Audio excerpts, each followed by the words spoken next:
Hey, people, Tony Moore from Limitless Comics saying hello to you folks today.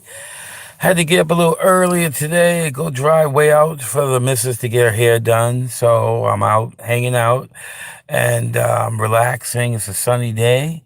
I'm out in Alston, Massachusetts. So dropped the missus off and went to a comic book shop close by. New England Comics. And I have to wait about 2.5 hours, 3 hours for the missus to get her hair done. So I was going to go on there and just look around, not really purchase anything. Some people in there. I'm surprised at the amount of people on a Monday at this time. Look like some avid comic book shoppers. So I was in there just looking around in the Buck Bin, seeing a lot of things that a lot of people were talking about years ago. How hot this book is going to be and how hot this book is going to be. And now I see them in there, 40% off all back issues. And just like I told you guys years ago, this is what was going to happen.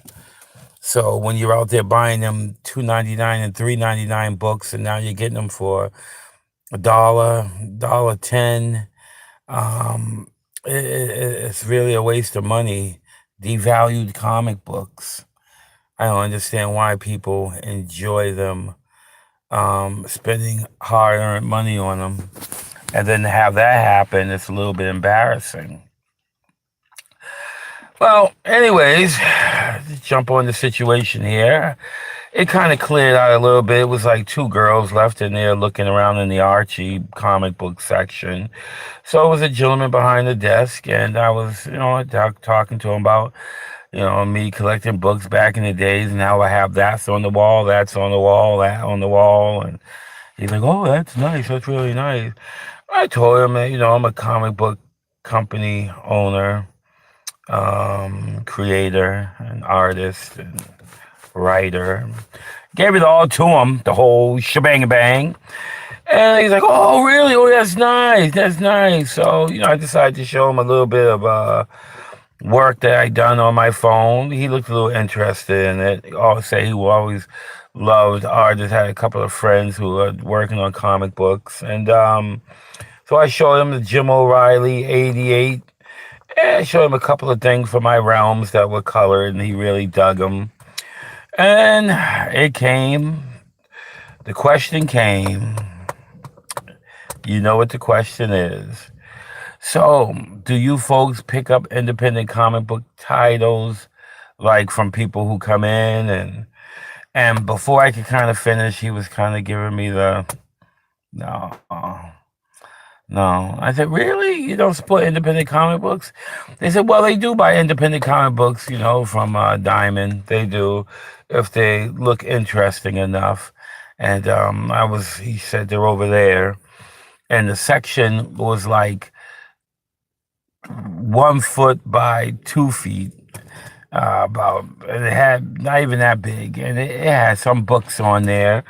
And really goofy looking books, one was toilet training your pug or something, and the other one was called Wildflower or something like that. Looked very Charlie Brownish, Peanut Gang type thing. And I was like, fuck, are you fucking kidding me? And I said, oh, okay. I said, yeah, I was wondering, because, sometimes I talk a lot about, just wondering how, oh, sorry, it's almost an accident right there. Just taking a look. And, I was wondering, and, how come, people can't come in, solicit and stuff like that? And he's like, well, because we don't know them, and we don't, we don't want to start putting out people's stuff, and then the other person come by and say, oh, well, this guy did this, and this guy did that, and this guy, and this guy, and, and then we don't take this guy, we don't take that guy. Plus, we have a huge backlog of inventory from books already. And I said, oh, from like Marvel, DC, and stuff like that? He said, yeah, and we can't even get rid of that stuff. Well, then why purchase them? That is the problem, people. That's what I'm talking about. These comic book shops come out here and they purchase and they fill up their store with all this garbage from these big comic book companies, and they can't even move the product. Do you know what I'm saying? It's like and that was funny because then I came to him. I said, "Well, do you have like the latest Spawn?" He said, "No." I said, Savage Dragon? No, no, you have to get on the mailing order thing for them. And because they're not in big demand, And I'm like, oh, okay. I mean, you can't keep 2 or 3 books in the store, but they're so busy. And then when you look, you see like the Marvel comic books, stacks of them, issues of this of the Hulk, issues this of Spider-Man, issues this, all stacked out you know, from the wall, stacked out. And I'm like, why would you fill your store that you said you don't move their product? And I'm sure it's not the first month that they've noticed this, or the second month, or the fifth month, or the first year, or the second year. I'm sure they've known this all along. But what I don't understand is why do they continue to fill their store with product that don't move? This is what I call injecting yourself with the big 2 virus. Why would you put a virus in yourself? A virus is going to do nothing but affect yourself. And what I mean by that is going to affect your sales. It's going to affect your popularity. It's going to affect your customers, your consumers. It's going to affect them. It's going to affect your sales. And eventually, when all of that happens, when that virus gets so big, you're going to have to shut it down because you're going to die, basically. People are going to stop wanting to go in. People are going to stop being interested. They don't see you have anything worth purchasing, anything worth bringing them back for, so they will stop coming. And this is why you need to invest in independent comic books. This is the safest way. This is the cure for the big 2 virus. I don't know if you guys understand what I'm saying. You know, when I showed him the artwork from Mr. Jim O'Reilly that he's doing from Team 88, the comic book, his eyes opened like a 8-year-old on Christmas Day. You understand? He was like, oh, wow. As he has my character, his name is 88, he got the cyber suit on that comes with skin that makes like this kind of armor. He can make a billion different ways of armor, with it. Depends on the type of battle he's in. His boss ton, he can grow and be big, huge, off of kinetic energy that goes through these cyber enhancers and all that stuff. He was like, whoa, whoa, whoa. But no, he won't take a chance on the book. He didn't even say, well, you know what? Bring the book when it comes in. I'm gonna flash it by my boss, and we'll talk about it and see if maybe we can do something on commission. What do you say? I forgot the word, but it's like I put them in. If they sell, I get a piece. You get a piece. Everyone gets a piece. The customer's happy. The owner's happy. The creator's happy. That's a trifecta of love, right there, of success. But no. Basically, no. They have too much inventory that they cannot move already. They're saturated and filled up with all these books from the big 2, and they can't move the product. So the virus is slowly going to kill their shop. And this store might be around for a few more years, but after Disney finished digging its fangs into the jugular of Marvel, there will be nothing left at all. DC's hanging in there. I looked at the DC product. It wasn't too many books of DC. For some reason, it seemed like a lot of comic book shops have a tendency of navigating around Marvel a little bit more because they figure that with the amount of, I guess, shows coming out, movies coming out, animation, that they figure, well, you know what? We'll stick with Marvel because they're kind of hot right now. But no, it's not working, people. And this is what really grinds my gears, as Peter said from Family Guy. Take a chance on indie. Take a chance on indie. If you know, any of you folks on here know anything or any comic book shop, explain to them the situation. Explain to them that if they fail, us indie creators fail. Yes, we can sell our stuff online on websites and crowdfundings, get a mailing list going on, go to Comic Cons, shake hands, rub the little bald headed kid on his head and tell him his mama looks beautiful, have her buy a book. That's great. But everyone wins when your comic book is in the shops. They can put them right up front, 6 books right on the counter. It catches someone's eyes. You can solicit them. Say, oh, by the way, here's a gentleman who lives a couple of blocks away. This is comic books. You know, we have them on sale, 30% off. You know, I'm giving this mailing list, and you can get the book, whatever. And it would cut down on shipping costs because I would bring the books personally to them. Do you understand what I'm saying? Nobody wants to win. Nobody wants to be the risk taker. Nobody wants to be that person to stand out from the crowd and put their foot down and say, you know what? We are going to do it. I'm going to do it.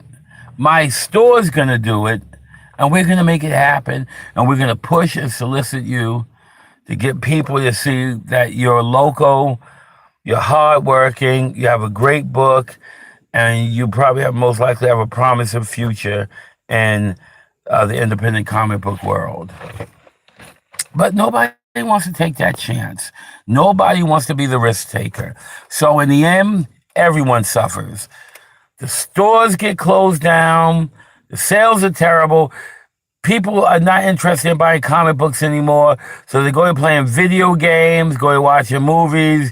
God forbid some of them start going to gyms, working out, and that comic book shop becomes another coffee shop or dollar store. And there goes another piece of our history, another piece of our future and our childhood love, another fallen comic book store. I just can't stress it enough, people.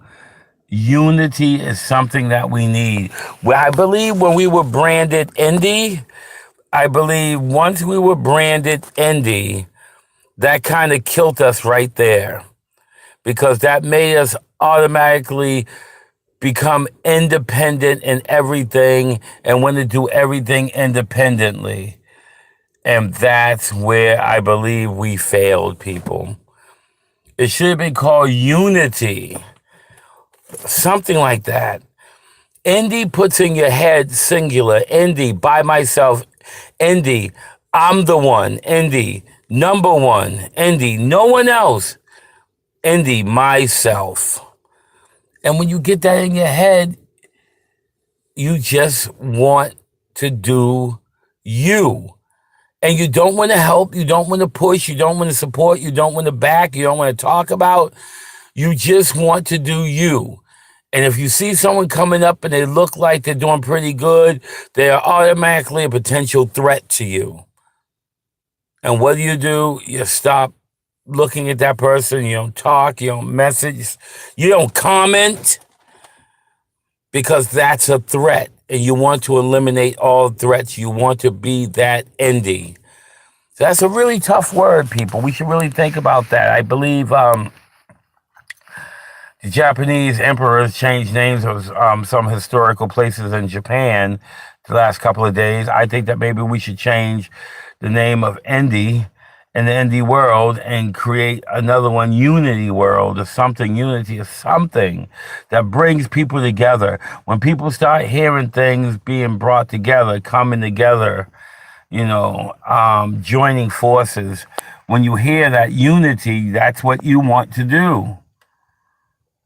I mean, I can't say much more. I'm a little disappointed. I'm at the gentleman, but it's not his shop. And I understand that they're on a life raft, and when you're on a life raft in the comic book store world, you're on that raft. You don't want to load up too much on the raft because you believe that raft will sink, and you're very nervous about that. So you want to lighten your load, but instead of filling up your raft with bottled water and bread, you fill it up with other things that don't make any sense. Clothings, canned goods. You can't open that up. And you're still weighed down, but you're afraid to throw out some of that stuff and take some bread, some packaged food, some bottled waters. Although you could probably do better with them, but you want to stick with what you know and what you believe you're safe with. And what ends up happening is later on, they find you washed up ashore dead, your raft busted, canned food that you couldn't open, and clothing that's soaking drenched wet. That's basically my intake on the comic book shops. I think they're all on a raft and they're barely treading water, and I believe the end is near. Unless they use the survival kit of indie comics, that is us, to get them to shore safely. They will not need no flare guns or no torches, no megaphones or anything. Just support indie. Help us get our name out there. Help us get our books out there. Give us a little recognition, a little support, and a little love, and you will see the difference, people. Damn! It's not rocket science, people. It's common sense. That's all we need is common sense, people. If we want to be better, we want to be stronger, we want to be successful, we have to unify our talents, our skills, and become one. It's the bottom line, people. It's not that hard. This is Tony Moore. If you kind of like what you heard, you kind of agree with what I'm saying, hit that subscribe button down below. Tell your friends about your family. Tell your dogs, your cats, your grandparents. Tell your teachers, parole officer. Tell your breakdancing teachers, the artists that live next door to you, the masons, the carpenters. Tell them all Limitless Comics is here. Join by clicking the subscribe button down below. Leave your messages and comments. I will be having giveaways. I will be having prizes, special guests. I just want to get your intake and become what we always should have been in the beginning, unified. Y'all have a wonderful time. Don't forget, if you're going out, put powder in your socks, wash your ass, and support Limitless Comics. Have a good one, people. Tony Moore, and I'm out. Limitless Comics. See you later.